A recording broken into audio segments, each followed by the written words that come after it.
Tell us who you are and who you're with. Sure, my name is Adam Eidinger, and I'm the co-founder of Dcmj, and I work for Dr. Bronner's Magic Soaps. Dr. Bronner's Magic Soaps, we're one of the oldest soap companies in the United States who making organic and natural soaps. Well, I'm a community activist here in Washington, D.C. now for about 20 years, and I was the proposer of Initiative 71 that legalized marijuana in the District of Columbia. I'm a man who just figured out that we got to put it on the ballot in 2014, and I had a guess that we could pass it and that we could get it past Congress, and I was right. So what's the biggest challenge now in passing a law at the federal level? Wow. Well, the biggest challenge is we got to get some more votes in the House of Representatives and the Senate. I mean, we don't have enough senators and representatives that support legalization. The majority is still against us. But the real solution, I think, is a federal executive order from the president and to deschedule cannabis, to completely take it out of Schedule 1. It doesn't belong there. It doesn't belong in the Controlled Substances Act at all. It's an herb, not a drug. You know, we've had a movement growing in this country for many years. We've had 5 million marijuana arrests since Barack Obama became president, and we want the laws to change finally. You know, we don't want people to go to jail anymore. We want it to be legal. It's an herb. It's a natural plant you grow, you dry it, and you use it. A drug is something you mix up. It's a concoction, you know, and that concoction it needs to be approved by the FDA. But a plant that God gave us, it's been here forever. It's been in our systems forever. It's been in our DNA forever. It should be legal. Where do you see yourself continuing in this fight, and how do you see yourself facilitating change in the near future?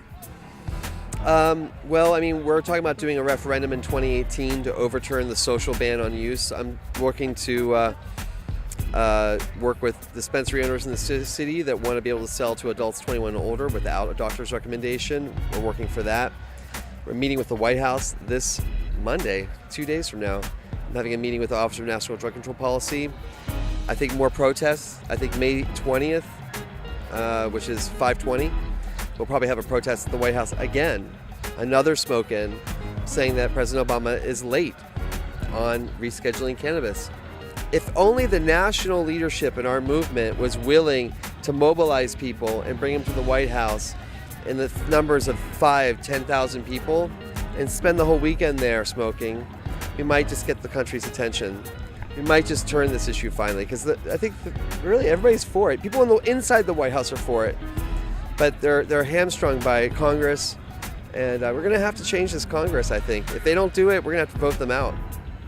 So how can people get involved with what you're doing and help your cause?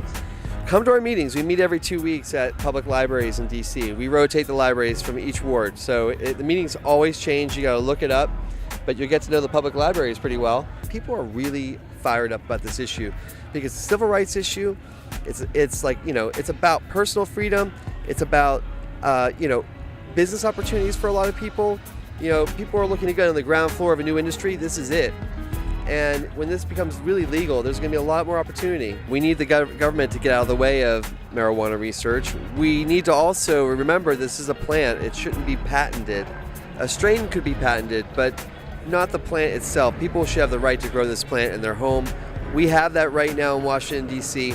We're going to defend that right. We think people in all 50 states should have that right. Dcmj is a community group. We don't even have a bank account. Okay, so Dcmj works as a community organization that does stuff. So get involved. Come to our meetings. Come to our events. Join our listserv, dcmj.org. Support Dr. Bronner's. Dr. Bronner supports Dcmj.